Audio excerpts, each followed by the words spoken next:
Good evening, and welcome to Select Arcane. Halloween is by far my favorite time of year, and I try to live it to the fullest. Even my kitchen decor is all Halloween themed, from kitchen towels to spoons to spatulas. Heck, I even dress in all black all the time. For me, Halloween is every single day, so it doesn't really matter. Hold on, let me turn the color back on. That's better. My victim this year will be a Kelly Seeley Icarus Micro. This guy was a custom order from her special Icarus event. I guess it was an event. Anyways, you were able to design your own Icarus Micro from over 3,000 variations. Bat wings, Pegasus wings, unicorns, horses. The list went on and on and on. Anyways, this was my special order. I chose a very furry bat with a mohawk and lion's tail. He has cloven hooves, he has a unicorn horn, he is definitely very unique in my collection. I also have an original capriole, who I named Madara, painted by Jen Olp of Jolt Studios. As you can see, he's slightly different with different legs, of course no unicorn horn, no wings, and wrapped tail. He's also a curio scale, which differs from this micro. Compared to the original capriole, Icarus is actually digitally printed. He is one of the few digitally printed models in my collection. There's no way anyone would have been able to achieve this much detail by resin casting because look how thin his wings are. He's very fragile but durable at the same time. I'll admit, this is the first time I'm ever prepping or painting a 3D printed model. I've done pewter, I've done resin, I've done anything that's cast, but this is a first. And I've heard he's so fragile, his little claws and his little wings could snap at any second, so I want to be extra careful. So I'm starting with my sanding sponge. This is partially to take down any seams or flaws, but also to rough up the plastic a little bit because he's really smooth, and I'm worried that the primer won't stick. Next I wash him in my usual anti-grease dish soap, which just so happens to be Sunlight. I use my toothbrush that I reserve for this exact purpose to gently scrub him with the soap, and I am not using baking soda this time.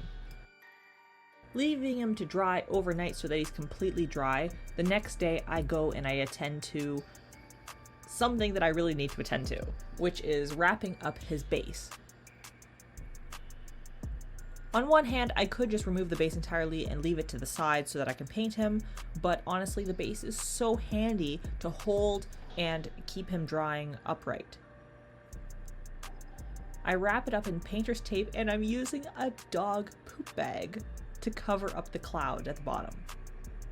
This turned out brilliant and I highly recommend this strategy, by the way. And yes, he does fit over the painter's tape still.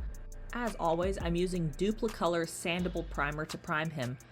I'm using gray because I'm looking for a gray base. And yes, I already know he's gray, but paint will not stick to this very shiny, very slippery plastic.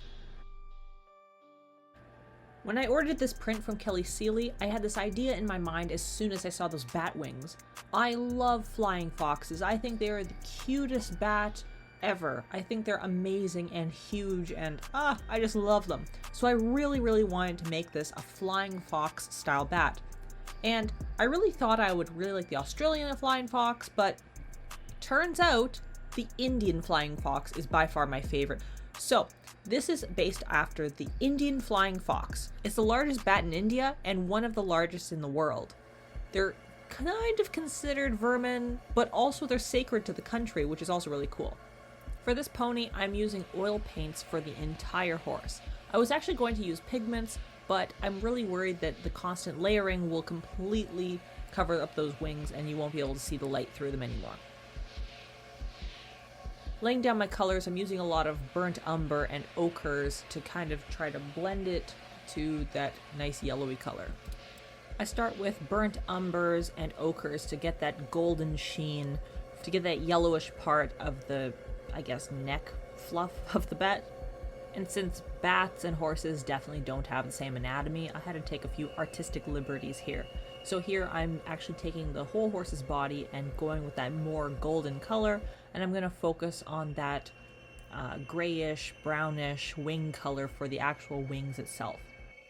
Oils are just so translucent that it takes multiple layers to build up that opacity and color. Since the wings are already covered in gray primer, I'm really just adding a brown tint. I'm adding burnt umber and Payne's gray, and very lightly adding it onto the wing. Using a fluffier brush, I'm rubbing it in without any paint on the brush, and I'm just taking those little paint globs that I put on the wing. This leads to a very thin layer of paint that will, 1, dry really quickly, and 2, become semi-transparent, which is a specific trait I want for these very transparent wings. At this point, I think I have 3 layers of the base coat on the body, and by that I mean I just put that burnt umber and ochre mixture all over the body 3 times and let it dry in between.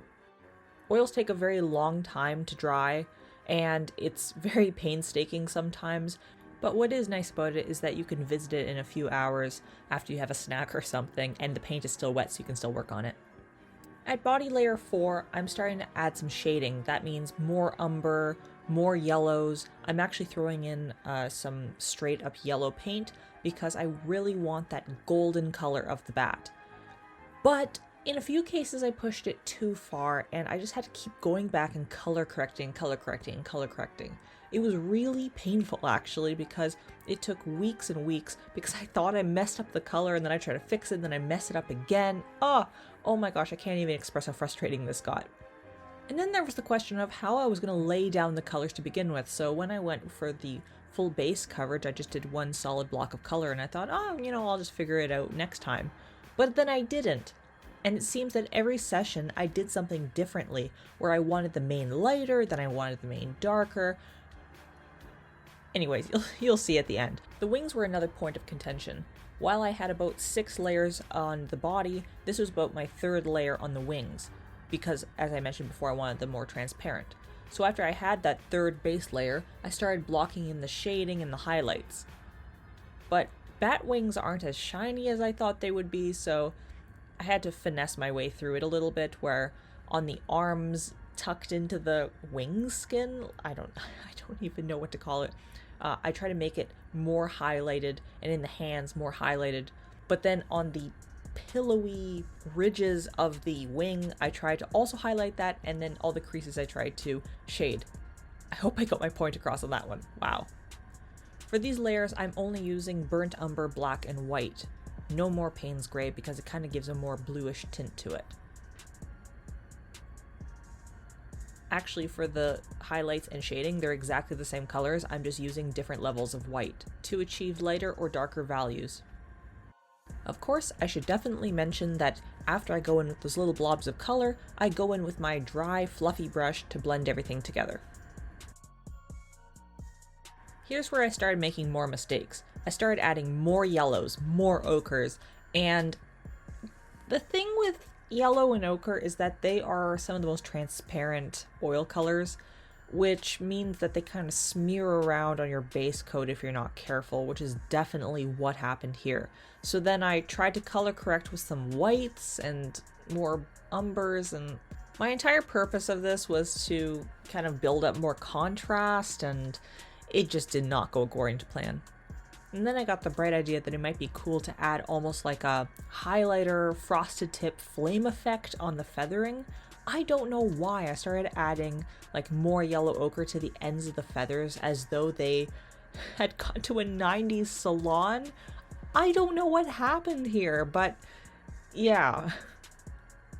And for some reason, I tried to do the exact same effect with the mane, where the base of the mane, like where the withers are, was considerably lighter than like the top where the horn was. I don't know what I was thinking here, and I tried to do the exact same effect on the tail to tie it all together, but trust me, it didn't work. Quite honestly, there are about 10 layers on this base coat at this point.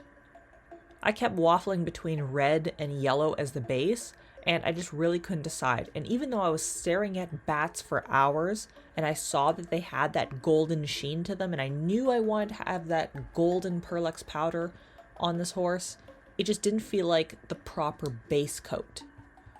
So after finishing the wings with multiple more passes of lights and darks to kind of pull it all together, this pony went straight to the naughty shelf for a few weeks. I finished some other projects, I did some work, I went outside, and I just did not look at this horse for a very long time because I was so frustrated at this point that I couldn't get the colors right.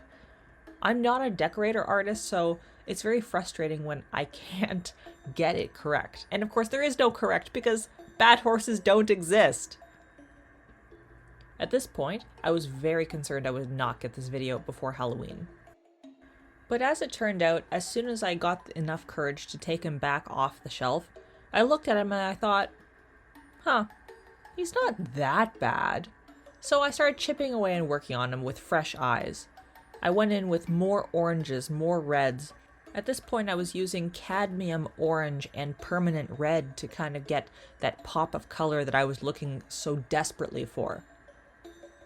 And I used it sparingly. Instead of making the whole horse red, or instead of making the whole horse yellow, I tried to compromise, using more darker patches for the fur and lighter areas for the body.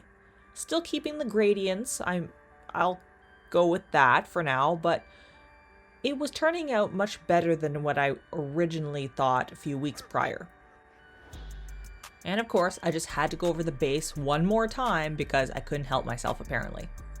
And I think at this point I had finally gotten my bat exactly where I wanted him.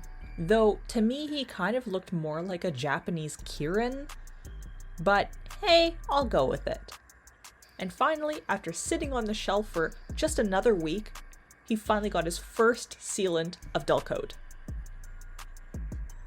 I know I said originally that I was going to give him that golden sheen, but something just called out to me that I should be using red Pearlex Powders instead. I don't know what it was, but maybe it was just that little red sheen on the bat's fur that kind of spoke to me. So I mixed up some vodka and Pearlex powder, and you can find the whole tutorial on my blog, The Full Watch. Vodka is amazing, and you can substitute that with rubbing alcohol or any sort of alcohol you choose, because it will actually hold your powder as a paint, dry onto your model instantly, no drips, no mess, and then you can just seal right away. It's great for eye shines or other precision work. Here I'm specifically using it on the horn because I really wanted that dark ruby red horn that was nice and shiny. I also did the hooves, which I thought I would do in just kind of like a regular dark horse hoof, but instead I chose metallic gold paint for that gold highlight that I was wanting. And almost lastly, I added the eyes in with just some acrylic paint and some gloss with some Liquitex gloss varnish in the nostrils and the eyes. And oh my gosh, the bat is done.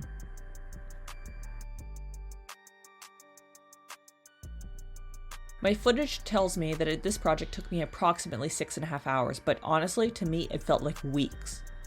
And as you can see, after I sealed, there was some issues with the sealant, and I'm not sure if that's because it got suddenly very cold while it was drying, but it's something I'll have to fix later. If you like this video, please like and subscribe below, and I'll catch you next time. Happy Halloween!